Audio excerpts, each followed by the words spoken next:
everybody. Well, welcome back to another episode of the Blazer Victory Podcast. John Duncan here. And of course, I'm joined as always with my co hosts, Darian Smith and Jimmy Marion. And guys, it's game week again, and game week for the on national television for the second week in a row, as UAB will travel down to Tulane Saturday morning at 11 a.m. Central Time. For those that can't make it down to New Orleans, it will be televised on ESPN2. And for those that can't make it down to New Orleans, we are going to co-host a watch party at Cahaba Brewing Company with Cahaba. So please, UAB fans, help spread the word. We're going to attach a Facebook event link in this podcast description. So you can just click on that link and look at all the details. But they're going to have pitcher discounts, cocktail specials. It's just going to be a great time. Just celebrating with UAB fans and us getting to hang out with our Blazer Victory listeners. But help us spread the word. Even if you know a UAB fan or two that does not listen to this podcast, come on down. Let's get a big Blazer crowd down this Saturday at 11 o'clock at Cahaba Brewing Company. This is something that UAB fans, and us included, have been hammering for a long time to be able to watch somewhere local with other UAB fans and just have a watch party. So this is the chance to do it as UAB opens up American Athletic Conference play at Tulane. So come on down. They will have a food truck there. Kids are welcome. I'm bringing my kids, so don't feel like you have to leave the kids at home. And even if you don't drink, hey, come on down and get some food and a Coca-Cola or a Pepsi. We'll have a good time just cheering on UAB this Saturday at Cahaba. But guys, wouldn't you say that this Saturday is going to be a good time regardless whether UAB wins or loses? Hey, it's always a good time with the fans, with the brothers here. So we're going to have fun regardless. We're going to have a few adult beverages, and we're just going to enjoy what is hopefully a big upset for UAB. But if not, then we're going to have a good time regardless. Yeah, that's what it's all about. It's all about fellowship. That was my favorite part of playing. That's why ultimately I'm so connected to UAB in itself, was the fellowship I had not only with the players and the coaching staff, but with the fans, like with the parents of players, just with the whole community. I just felt the love, and I decided to stay here because of that. That's why I wanted to. That's why I decided to call Birmingham home. So that's the atmosphere we're trying to recreate here at the pod. We're trying to make it bigger than the podcast. So, and we have had a lot of messages from people that say, "Hey, you guys, when I ride, I feel like you guys are friends of mine. I feel like you guys are like family, and we feel the same way about you guys. So let's just have that atmosphere at Cahaba. Let's create it. Let's do it. Let's have fun. If you want to drink, have some drinks. If not, be safe. But we're going to have fun. Yes, 100%. And Darian said it best. We love hanging out and meeting our listeners. So this is a great chance for you to meet all three of us at Cahaba Brewing Company. We would not have had the success that we've had here at the Blazer Victory Podcast without our listeners, especially our day ones that, have been listening since 2020 when the podcast first started. But come on down to Cahaba Brewing Company this Saturday. Click on the event in the podcast description. Let us know you're going, or at least say interested, and share it with all your friends on Facebook or Twitter or wherever social media platform, and help spread the word, because we need a big crowd out there Saturday to help cheer on UAB. And, like the guys mentioned, we're going to have a good time regardless, fellowshipping, meeting some of you that we haven't met before, seeing familiar faces from our listeners that we see at every game, but it'll just be a good time regardless. But Jimmy mentioned something, pulling off the upset. And if you look at the Vegas the Vegas line, it opened up at 17 in favor of Tulane. Guys, this thing has swung to almost 22. Tulane is a 21.5 point, creeping 22 point favorite this Saturday. Whew. I did not, me personally, I didn't expect it to be that high. I was thinking that, and I'm no Vegas expert, whatever, but I was thinking that UAB would probably just be a 2-touchdown underdog. But when that thing opened up at 17 and quickly grew, I think when I sent Jimmy the text in our text thread, and Darian and Jimmy said, well, it's already up to 20 already. Like within minutes, it swung towards Tulane's favor to now be with almost 22. So this will be hey, I don't want to make excuses. This is still another great opportunity for the UAB Blazers to get an upset and start conference play off the right way this Saturday. And what better way to do it than on national television on ESPN2? Hey, And what's interesting about Tulane thus far, and part of what I think makes you know the decision on what the line's going to be so difficult this early in the year is that you've got a team that obviously had the miraculous season this past year. We've talked about it on previous shows, but through 4 games, I mean, they started out by beating a good South Alabama team, to start the season. And, they had a loss to Ole Miss, but they were without their starting quarterback. They were without their starting quarterback against Southern Miss as well. Michael Pratt, we'll talk about him. And then they had a game against Nicholls State where Michael Pratt returned. And, it's hard to really know what Nicholls State is, despite, Nicholls State playing somewhat of a challenging or definitely a challenging schedule thus far this year. But it's kind of, yeah, you've had 4 games, but 2 of those games, Michael Pratt's been out. So I think that there is somewhat of a lean into what Tulane did last season as part of that line. And then there's still, right now this disbelief, and deservingly so in some sense, of UAB and their performances thus far. So I definitely think that there's a little bit, John, of just like that, that thought of what Tulane was last year that's combined in that, 21-point line at this point in time. yeah, and I was about to say, I think the line is more so about what UAB has shown, especially specifically versus Louisiana, the way that we just got embarrassed at home and one of the worst losses we've ever had here. I think a lot of people are looking at that and saying, yeah, like if Louisiana would do them like that, what you think Tulane would do? I don't know how much stock people see the score versus the Georgia game and say, well, they got beat 49-21. It was you watch the game. It was a lot different. Even the game versus Georgia Southern, that game was very competitive, and Georgia Southern kind of pulled away at the end. But I almost feel like Louisiana was like I'm getting tongue twisted, guys. But yeah, Anomaly. Anomaly. Yeah, God. yes. Dang. Hey, I can't say it either. Yeah. Yeah, I don't know why I can say it, but at this point, I was just getting tongue twisted. But yeah, that's what I feel like Louisiana was. So I think we should go out there and show that we can build off of our Georgia performance. If we do that, I think it'll be a lot closer game than people may think, and I do think we have a chance at the upset.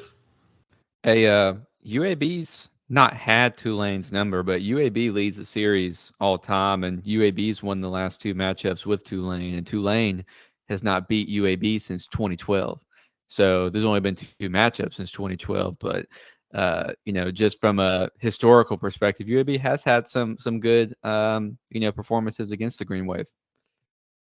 Yeah, and to add, Tulane has never beaten UAB in Yeoman Stadium. There you go. No, granted, they only played it one time, but still. And they only won 2 games that year, but still, we're gonna bring it up. and this is something I talked to Trent about in the Patreon, and shout out patreon.com/blazerpod, interviews, our after review series. So much content on that Patreon, just $5 a month. So go to patreon.com/blazerpod and check out all that exclusive content, just $5 a month. But in the interview that I had with Trent, and also he spoke about it in his weekly presser, I mean, just the mutual respect, or the respect that Trent has for Willie Fritz. And Pete, I'm glad you bring that up, Jimmy, because that year that UAB won in 2021 at Tulane and Yeoman Stadium, Tulane was just 2-10 that year, but they turn it around the next year and go to a freaking Cotton Bowl. Like, Willie Fritz has done one hell of a job with that football program, and that's honestly, someone that Trent, might be looking for, to model after. Willie kind of struggled with recruiting in-state a little bit his first couple years, but man, if LSU don't get him, Willie's gonna get him in Louisiana, and he has built a recruiting pipeline in that state. So a lot of mutual respect between these two coaches. But yeah, patreon.com/blazerpod. But a very important game for UAB this Saturday. I mean, like we mentioned earlier, another great chance on national television on ESPN2, 11 o'clock. I know we have some Alabama and Auburn listeners to our podcast. They're going to be tuned in 100% to UAB because Auburn doesn't kick off till 2:30 and Bama doesn't kick off till later that night. I mean, not that we care, but definitely more people will be tuned in because of the national exposure and because of the other games at that time. So this is a great opportunity to kind of for UAB to right the ship. Hey, it's conference season, boys. This is where the real season begins. You can still have the goal of competing for an AAC championship because this is your first opportunity in conference play, and UAB can send a strong message to the AAC that UAB is a contender for this conference for winning the game. And Darian just mentioned earlier, he said that UAB has a legit chance at pulling the upset against Tulane in Yeoman Stadium. But they're going to need all three phases of the ball to play better than they ever had so far up to this point this season. But guys, let's kind of, we talked about Michael Pratt a little bit, but this quarterback for Tulane, I mean, I don't even know where to start. Darian, where would you start with Michael Pratt? But I mean, this guy is, maybe Frank Harris on steroids or something, but he is so good at the quarterback position for Tulane, and a lot of the reason for their success the last couple of years. Yeah, and I just try to make most of my points concise because I know we talked a lot about the overall meaning of the game. But I think the first thing to start with him is health. How healthy is Michael Pratt? I know he just played at played versus Nickel State. He was back. But how much do they want to expose that knee? Because one of the only weaknesses the Tulane have had is their running game. They don't have a Tajay Spears. While their offensive line is experienced, they're experienced and they're solid. Don't get me wrong, but they're not like their defensive line. They know where they're supposed to go and they go there. Now they do get beat. I saw a couple times where they got beat by different teams. Like they will get beat. They will give up leverage at points. So they are beatable up front. It's just up to our D line to expose that. But they're average at running back. They don't have it. They're trying to figure that part out with by committee. And I think Hughes is the running back that's probably the best one, but I'm not really sure there. Yeah.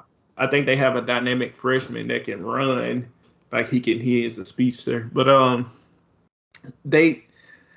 think one component they missed with that is Michael Pratt. I think he's a guy that's able to kind of even the numbers out there. But how much do you want to expose him?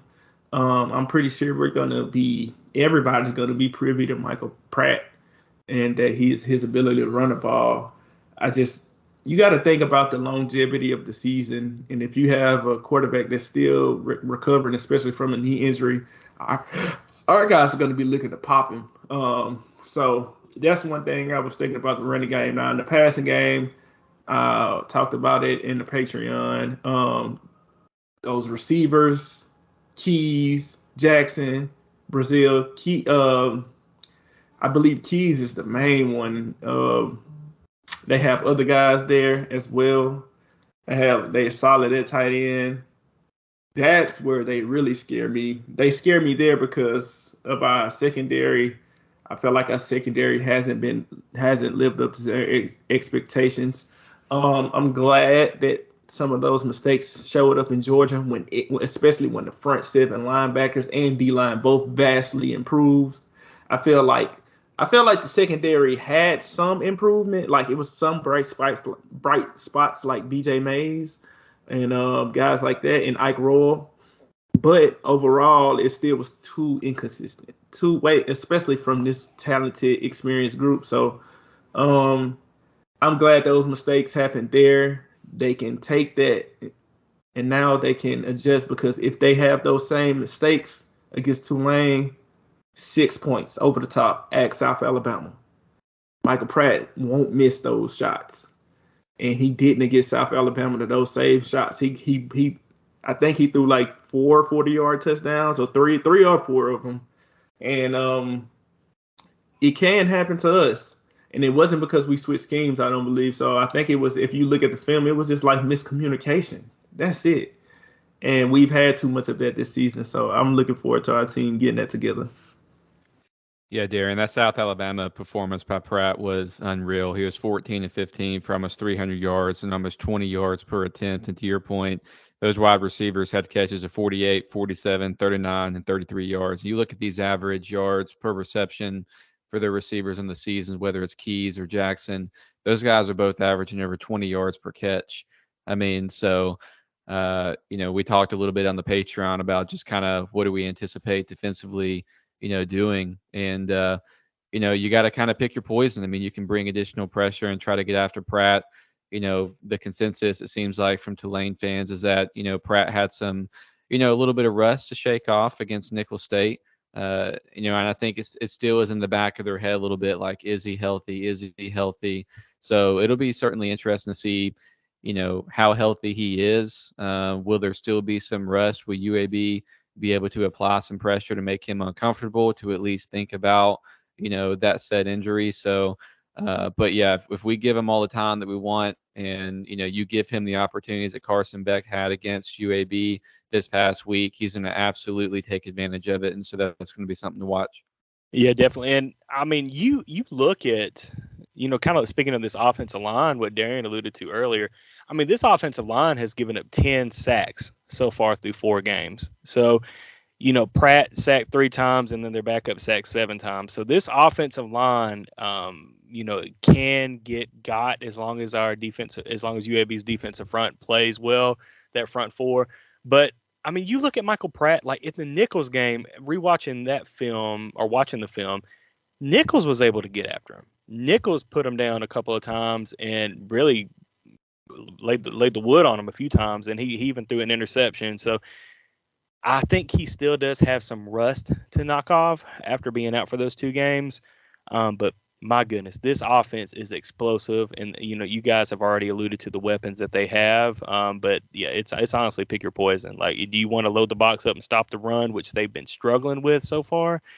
And if you do that, they're just going to hit the explosive play over top, which they do all the time. But that South Alabama game in particular is a perfect example of that.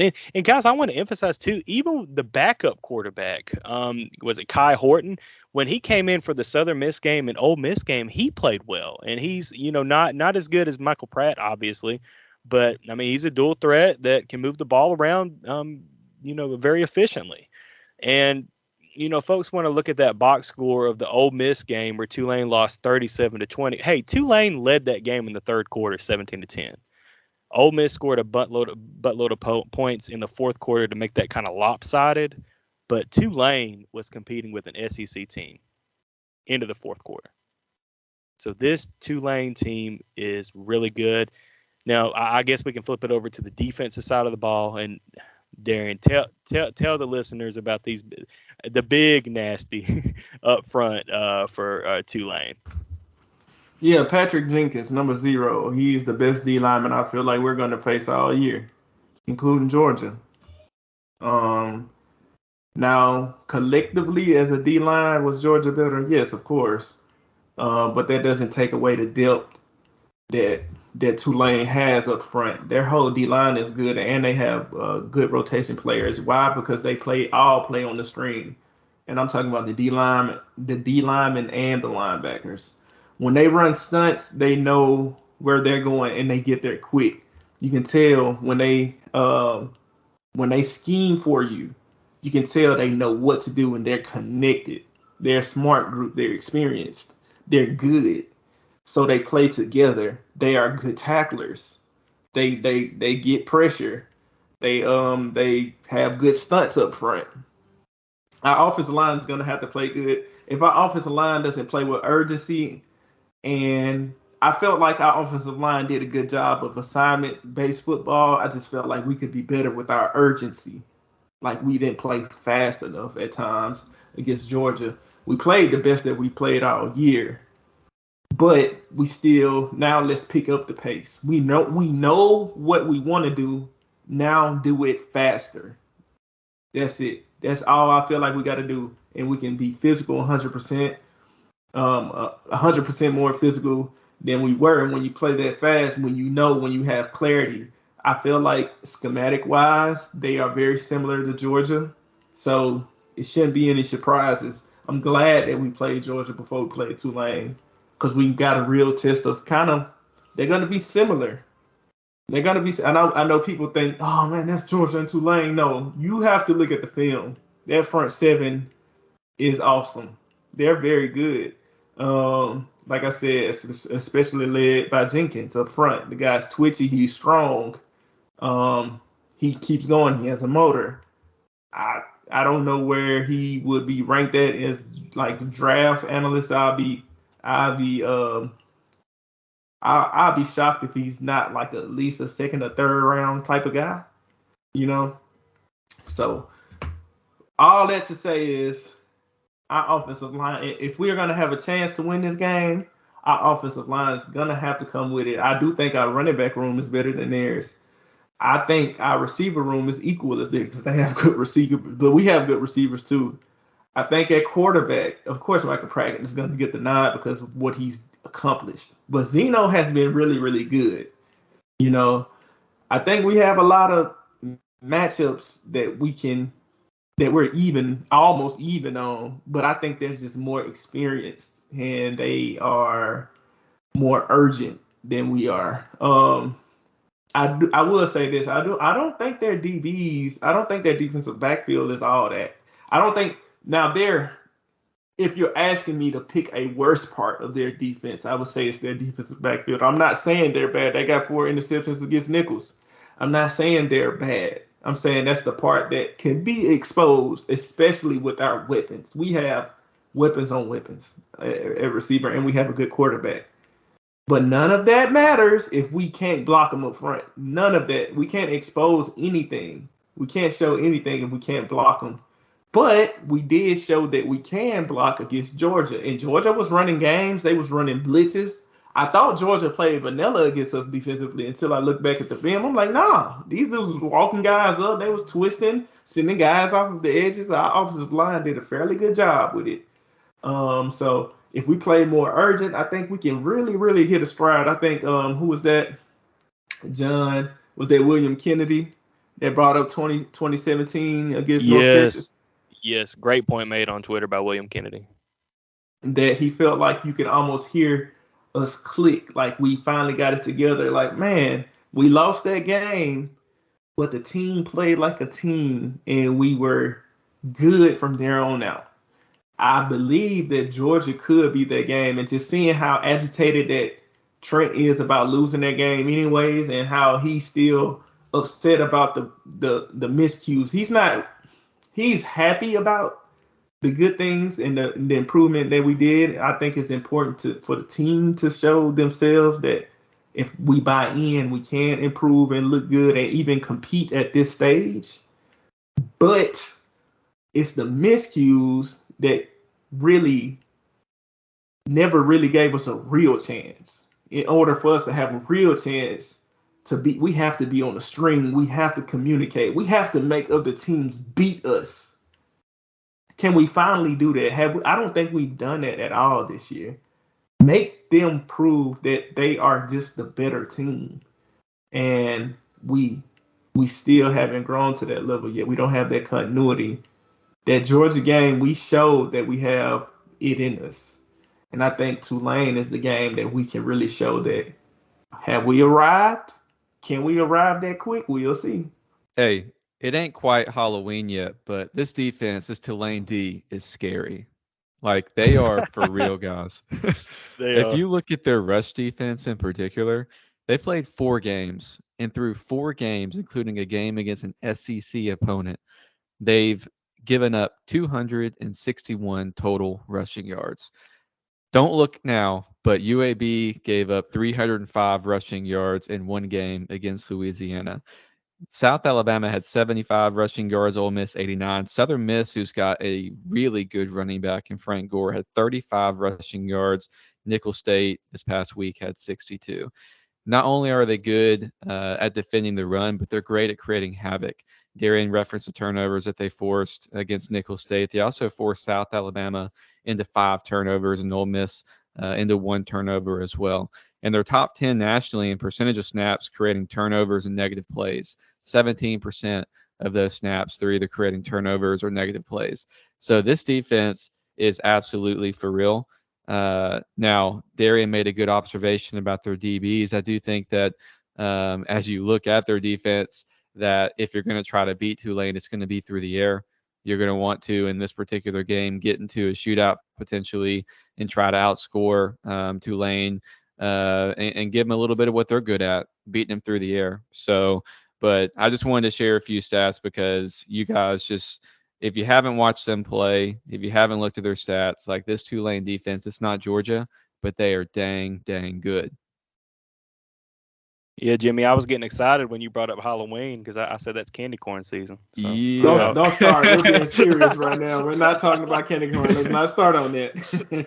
But for real, I mean, I'm glad, Jimmy, you brought up those turnovers. You have 10 turnovers through 4 games. And, you know, I'm also glad you brought up nobody has been able to run the ball on Tulane. And, I mean, let's be real. UAB's not going to be able to run the ball. But what they can do is do a little RPO action. They could do some wide receiver screens, and that's what Trent, has talked about. And Alex Mortensen, a big part of their offensive philosophy is using the quick game, the quick pass game, is an extension of the run game. And what did Darian say? That if you had to pick a weakness, what would that be? It would be their secondary. So as long as guys can get out there in space and block, and tight ends can continue to do a great job blocking, like they did in the Georgia game too, then UAB can have some success in this game. But also I want to mention, like Darian said, that O-line's going to have to hold up for at least a few seconds to get that extension of the run game going. If Zeno gets the snap from Wilson and they're already in the backfield, you can forget it. It's not going to happen. So the O-line is going to have to hold up for at least a couple seconds and let Zeno have time to get the ball out to an Amari Thomas, to a Tajon Palmer, to, Fred Ferrier, to, Flip Rudolph, like these guys in space, and let them make plays. I think that we can run the ball. Why so? Because we were able to run the ball some against Georgia.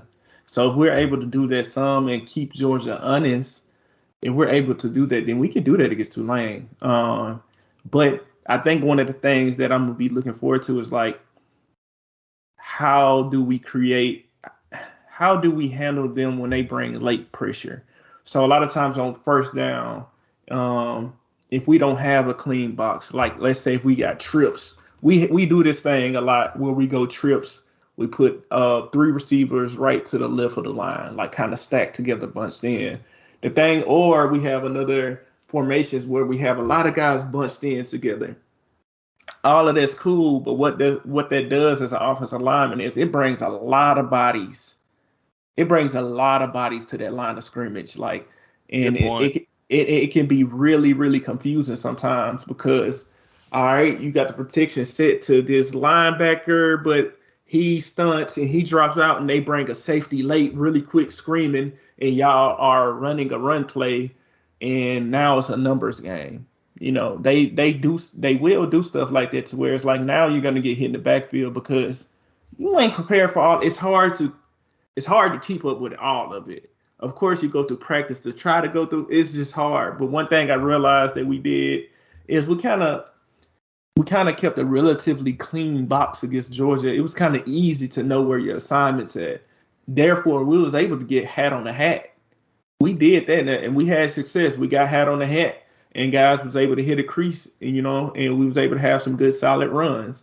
I think that'll be important against Tulane. I think we can't allow them to play games with us. And as an offensive lineman, it's important to have time to at least, if they're bringing some pressure down, we need to adjust with that. Okay, let's look back. If we see them bringing pressure, we finally get another play call, look at the sideline, or give them a little time to point out, all right, we need to make some adjustments because they just brought this safety down. They just brought this, or maybe Jacob Zeno, he has I think Coach Difford called him a co-offensive coordinator. You have the power. You see it. You have the power to check up out of that because this ain't the look we want to go into this with. So if we can have a relatively clean box, they play just like a four down lineman. They have two linebackers in there. Make them play clean. Make them declare who's where. We send the guy in motion just so we can know what's going on so they can't out-scheme us. They're already talented enough, but we don't need to let them out-scheme us or out-scheme ourselves trying to do too much and making it easy for them to send pressure. And bam, we're behind the sticks. That's another thing against Georgia. We didn't get behind the sticks too much. We were able to get in the rhythm, and we were able to play with tempo. And then but we need to stay ahead of the sticks because we're a good, efficient team. We're not the most explosive team, but we attack you in diverse ways. So if we can have that diversity show up here, we can be half tempo. Don't let them sub. Don't let them use their depth, and make them. We have to run the ball. I think we have a better running back room than them, and we can run the ball. It's all about how we do it, and if we execute it, and if our coaches help our team the way that we got a shot. Yeah, Darian, I'm glad you mentioned tempo because you look at that Ole Miss film, and that's really kind of where Tulane struggled the most so far this season was with Ole Miss's tempo. And we know, Lane Kiffin loves to go super, super fast. And, going back to UAB last week in Georgia, I mean, Georgia kind of struggled a little bit with UAB's fast tempo. And Georgia had struggled the week before against South Carolina, at least in the first half, with the up-tempo offense. So that is something that UAB fans will need to watch is can UAB keep up the tempo but not make mistakes like Darian just mentioned. And, not only the penalties, but, we've talked about earlier that this Tulane defense can force turnovers and force a lot of them. So we'll need to be smart with the ball to have a chance in Yeoman Stadium this Saturday. But it's 33 minutes, so it is prediction time, and I will throw it to Jimmy first, and then I'll go second, and then we'll let Darian go last. So, Jimmy, I'll throw it to you for your official score prediction. Absolutely. Hey, and one other comment just about Tulane is that they're good on special teams too. So I saw a stat where they're top 10 nationally in special teams efficiency. Their field goal kickers 8 of 9 on the season. So they're good in that area of the game as well. Now, for the prediction, I just want to, before I give the prediction, I just want to state, again, the line I just looked at it is 21.5. If you think about the return and all the great wins that we've had during and since the return, I mean, we're talking maybe a couple of games in which we were maybe 4.5 point or 5 point road dogs that we were able to go and get a victory. 21.5 points. That would be a monumental win for this UAB football program, one that I'm just desperately hoping and will be cheering at Cahaba Brewing on Saturday to get. Now, my prediction is I do see UAB fighting hard, but I do see UAB falling somewhat short with a final score of Tulane 41 and UAB 31. Okay. And my official prediction is I've also got UAB falling just short. I've got Tulane 31, UAB 17, and I'll throw it to Darian, hoping that he'll have the most sense out of all of us. No, I always try to kind of give a 2 prediction kind of sense. I think if we lose, it'll probably end up being something like 41-28 up in that area, 41-24, because it can get away from us if we don't come to play, if we don't build off what we did. But let's say we're coming in there, we're coming to win, and we got our stuff together and we're building off of it. I would say in that scenario, 38-35 UAB. Let's go, baby. Let's go, baby. Let's go. Hopefully you hear a lot of that at Cahaba Brewing Company this Saturday. Oh, Jimmy, go ahead and close us out. Hey, hope everybody has an awesome week. See y'all at Cahaba Brewing on Saturday. Blazer Nation, just blaze.